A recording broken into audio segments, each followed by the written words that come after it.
Yes, hello, welcome back to the Rugby League Forecast podcast. My name is Connor Moran, and today I will be reviewing the Cronulla Sharks 2025 season. The Sharks finished in fifth position. For points scored, they finished in sixth. For tackle breaks, they finished in seventh. For line breaks, they were 11th. Meters made, they were third. Offloads, 12th. Errors, ninth. And completion rate, fourth. I think with Cronulla, it's fair to say that their 2025 season was a good one. You know what you're going to get from Cronulla. Ever since Craig Fitzgibbon came to the club in 2022, they have been a super consistent side. They've made the finals every year. And as of last year, they won their first finals game since Craig Fitzgibbon has taken over. And I think it was the first finals game they'd won since 2017. So, and they got to a prelim final last year. They beat the Cowboys in week 2 of the finals in 2024. And then in 2025, they got to a prelim final. They beat Canberra in week 2 of the semis, who ended up winning the minor premiership, and they beat them convincingly in Canberra. Canberra were obviously shot and devastated and burnt out after the Golden Point extra time loss to the Brisbane Broncos in week 1 of the semis. What a game that was. It completely took it out from the Canberra Raiders. But taking nothing away from Cronulla, they could have easily have gone to Canberra and been flogged by Canberra. Canberra had plenty to play for. They had their season on the line, as did Cronulla, in a sudden death semi-final, and somehow the Sharks ended up finding a way. Very consistent Cronulla. Such a consistent side. And Craig Fitzgibbon is a tremendous coach. What is going to get Cronulla to the next level? What is it about Cronulla that they struggle to make a grand final? So 2022, they lost to the Cowboys in extra time. Valentine Holmes gets the field goal. 2023, they end up making the finals. 24 prelim, 25 prelim.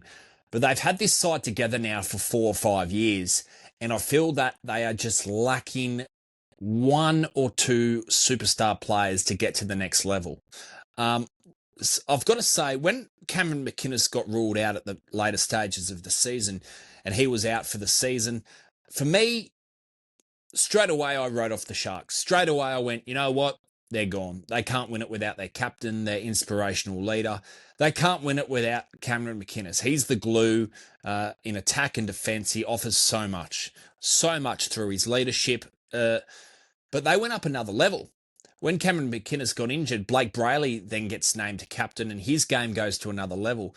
He thrived being captain of Cronulla. As a little boy that went to Cronulla, Shark Park in the mid-2000s to early 2010s, he said in an interview he dreamt of being a captain and leading this side out onto the field at Shark Park, and that's exactly what he did. And when he got given his opportunity from Craig Fitzgibbon in season 2025, his game went to another level. For me, he was in the top 2 best dummy halves of the season.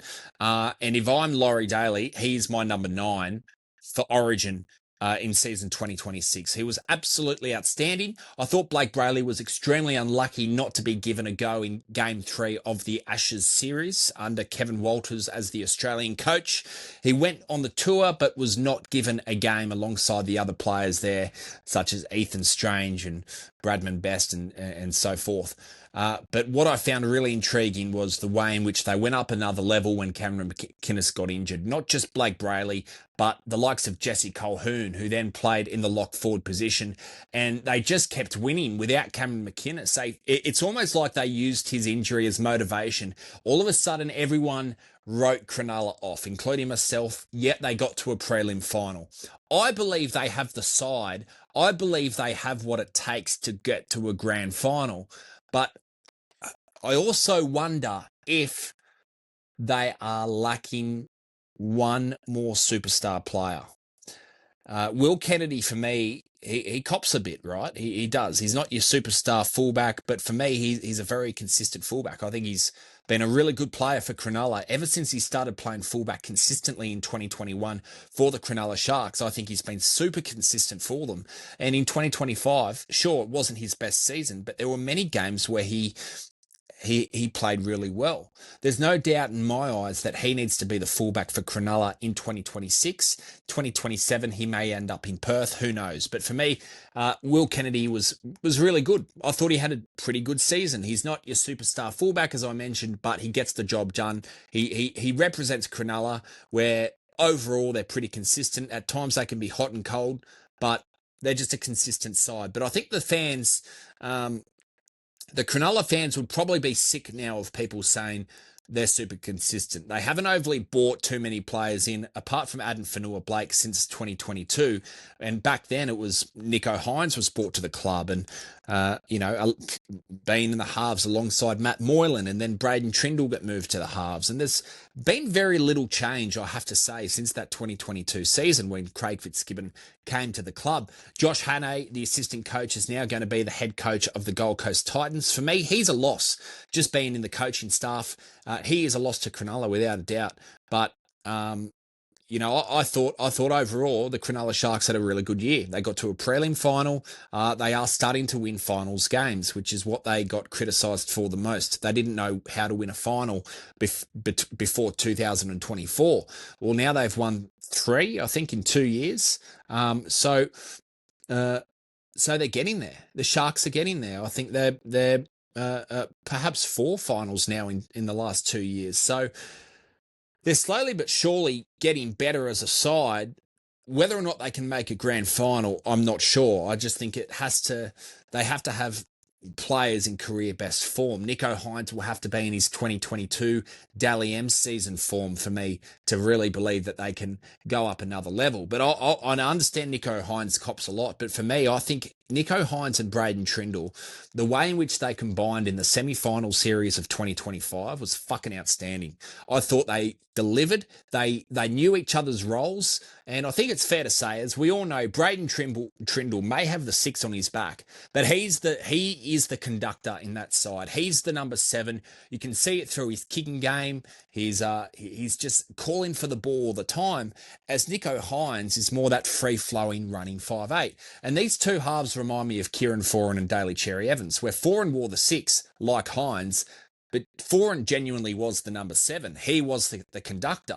As Daly Cherry Evans, the halfback for Manly, very much like Nicho Hynes, was more of a 6. And even Daly Cherry Evans and Kieran Foran came out and said that on a podcast a few years ago. That this it may have been an interview on the Manly media website, actually, but it was... they just remind me of Foran and Cherry Evans in terms of the way they play. Hynes doesn't need to wear the 6. He's got the 7. Trindle the 6, but plays as the 7. Their combination is a good one overall, I think, but I thought the way they stepped up proved a lot of people wrong, including myself, in the semi-finals. I thought they did a terrific job. It's a matter of now Braden Trindle and Nicho Hynes finding that consistency. They need to be a halves partnership that play like that week in, week out for them to make a grand final. Adam Fanua-Blake was absolutely fucking outstanding for them. I thought he was really, really good. I thought they had a good year. I really do. I mean, it's hard to talk about Cronulla. This is probably my hardest review I've had to do because it's sort of the same old every year with Cronulla. They don't get to a grand final, but they get close. They're a super consistent side throughout the regular season. And I thought there was a game against the Melbourne Storm at Shark Park, where they beat Melbourne, and for me that was their game of the year. It was a high quality game. Ronaldo Mulatalo got in the faces of Cameron Munster, Harry Grant, and Ryan Pappenhausen. And Mulatalo, he reminds me of Reid Marnie, the way in which he can bully a side, bully players, and get in the heads of the opposition, of other players. And I feel that his presence will be lost for halfway. I think he returns halfway through the season, recovering from an ACL injury. For me, I think the Cronulla Sharks definitely are a side that can make the grand final. I don't think in 2026 they're a side that can win the competition, and that goes back to where I talk about missing maybe 1 or 2 superstars. But when Cameron McInnes, he'll come back late at the later stages of the year. Jesse Colquhoun, you'd think, would start the season at lock forward. there's plenty to look forward to for Cronulla. They have a system like Penrith that just works. They're consistent. Their junior bases, uh, their development squads, everything happening underneath the NRL squad is going really well. Um, for me, the Cronulla Sharks will have a decent 2026, but it really does. I mean, we hear it every year. It always comes down to Nico Hines. But for me, I think just as much ownership needs to be on Braden Trindle. I thought Sam Stone Street was a really good story for the Cronulla Sharks in season 2025. Didn't play overly too many games, but when he did play, I thought he was really hard to handle. I think he's a great depth player at the Cronulla Sharks, and I've got no doubt he will feature heavily in the 2026 season with the injury of Ronaldo Mulatalo. KL Iro, what a player he is. He got injured. I think it was after round 8, heading into round 9 or 10. And but that first 2 months from KL Iro, so heavily involved. His work rate was unbelievable. His offloads, his strength, his speed, absolutely fantastic. The Cronulla Sharks, we know that their attack is unbelievable. That their attack is just such. It's so free flowing. And one thing about Cronulla, they really remind me of the Canberra Raiders in terms of. In a couple of podcasts ago, I spoke about the Raiders being they are one of the fittest, most athletic teams in the competition. And when I look at the Cronulla Sharks, it's exactly the same as the Raiders. They just have players that are hard to handle. They don't get gassed easily. And I feel like when the Cronulla Sharks were beaten in season 2025, they beat themselves, which goes to show that they can go a really long way into winning this competition in the next few years. Craig Fitzgibbon, for me, is there pressure on Craig Fitzgibbon going into 2026? For me, not on his job, but probably pressure coming from himself. There's probably pressure that he's putting on himself because he looked absolutely dejected after the preliminary final loss to Melbourne. I thought, in other finals losses, he's been pretty upbeat, pretty positive, and talking about the way in which his team was able to get as far as they did, and very proud of them. But this was the first press conference I saw a fair bit of real, proper emotion from Craig Fitzgibbon, which was absolutely dejected, pretty pissed off and pretty annoyed. He had full belief that they were going to get to the grand final and beat Melbourne in Melbourne, which goes to show how much confidence he has on not just his coaching ability, but the players and people he has around him at the club. There's a real confidence about Cronulla. It's not arrogance, it's confidence, and it's a healthy confidence. I feel like they have a really good balance of players between younger players such as KL Iro and all them coming through. Jesse Colquhoun, reasonably young. And then you've got your senior players such as Cameron McInnes, Adam Fanua-Blake, Blake Brayley, now a senior player, without a doubt. He's been around now since 2018, 2019, when he used to play alongside his brother Jaden Brayley at the Sharks before he moved to the Canberra Raiders. For me, the Cronulla Sharks, really good year in 2025. If anyone says a team gets to a prelim final and has a ridiculous opinion in terms of if you get to a prelim final and say a side did not have a good year, then for me that's extremely harsh. Because how many players can play in a prelim final, let alone a grand final? So for a club to get that far 2 years in a row, goes to show that there is so much right happening at the Cronulla Sharks. There is so much happening. For me, Adam Fanua-Blake was the buy they needed, but they just need one more outside back. Whether it be William Kennedy, who moves on and they find a fullback to replace him, I'm not sure. Will Kennedy in 2025, I will say, I rate him much higher than a lot of the rugby league community do. But he has lost just a little tad of speed, I noticed, in 2025. So he is getting older. I think Kennedy's around 27, 28 years of old. Very consistent player. But is he going to win you a premiership at the Cronulla Sharks in the fullback position? He reminds me a lot of Connor Tracy at the Canterbury Bulldogs. Is Connor Tracy going to win the premiership for the Bulldogs in the number 1 jersey? Well, he might. He very much might. But if you look back at the last 10 to 20 years of every single team that has won a premiership, there has been a superstar fullback from each side. Probably the only fullback that wasn't a complete superstar was Lachlan Coote in 2015 for the North Queensland Cowboys. But with Lachlan Coote, he had the year of his fucking career. He won't be remembered as a superstar fullback, but for me, he was Mr. Consistent for the Cowboys in 2015. He had an outstanding season for them, but other than that, every single other fullback has been a superstar, in my opinion, from a premiership winning side. You've got Ben Barber, 2016, Billy Slater, 2017, James Tedesco, 2018, 2019, Ryan Pappenhausen wins the Clive Churchill in 2020, Dylan Edwards, 2021 to 2024, 2025, Reece Walsh. So there's always been a superstar fullback, a really consistent fullback in premiership wins over the years. And I think Will Kennedy, I just question whether or not he's going to end up being Cronulla's premiership winning fullback when they next win a premiership, if that is to be in the next few years. Craig Fitzgibbon, when I talk about is there pressure on Fitzgibbon, I don't think he'll be sacked. I don't think he deserves to be sacked. I don't even think he deserves to be under pressure. But I do believe that he's a hard marker on his players and on himself. And I think he's going to put a lot of pressure on himself to make sure he gets the best out of his players and somehow finds a way to get them to the grand final. Because I think Craig Fitzgibbon is as sick of the similar results as the fans and the players are. And he knows it's been 4 years in a row, 22, 23, 24, and 25, where there's been a similar finish, 2022 Cronulla finished second. They've made the top four 3 times, and then they finished fifth twice, and then they finished fifth in 2025. Look, it's a good year. If you're a Cronulla Sharks fan, you've got to be really excited for season 2026. For me, I'll be completely honest. The Cronulla Sharks are one of my most hated teams, and it surprises me that I think this, right? Because they're a Sydney, they're a Sydney team, and the Sharks are, they've always had really good people playing for the club, whether it be Eddinghausen, David Peachy, Brett Camorley. They've always had players that you really like and you really want to watch.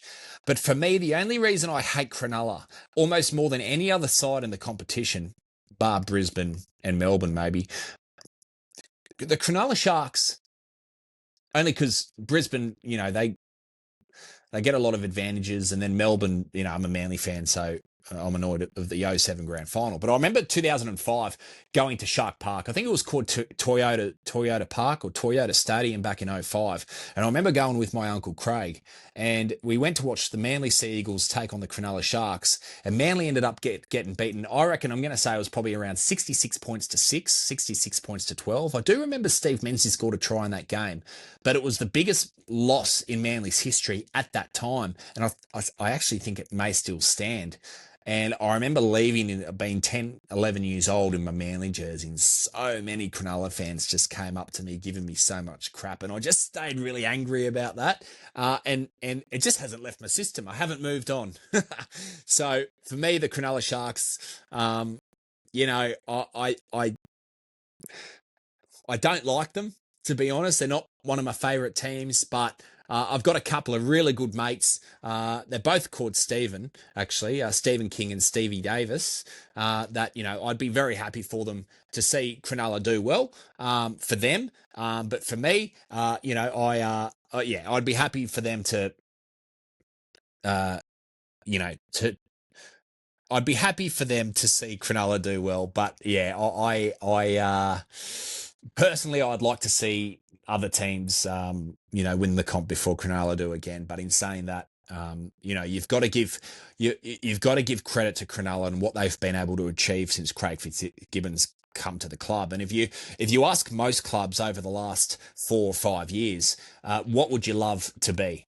If you couldn't win a premiership. And I reckon most clubs, most coaches, many players would say consistent. And that's one thing that Cronulla have been. They've been a fucking consistent side and a really organised, strong, athletic, fit side that are very, very hard to handle. So if you're a Cronulla Sharks fan for the 2026 season, you should be really excited, and you deserve to be excited because there's a lot going right at the club, from the board to the coaching staff, to the players, to the members, to the supporters. I feel they're a club that are really united. So all the best to Cronulla for the season 2026. That is my Cronulla Sharks review for season 2025. This is the Rugby League Forecast podcast. Please follow me on Spotify and subscribe to the YouTube channel. Cheers.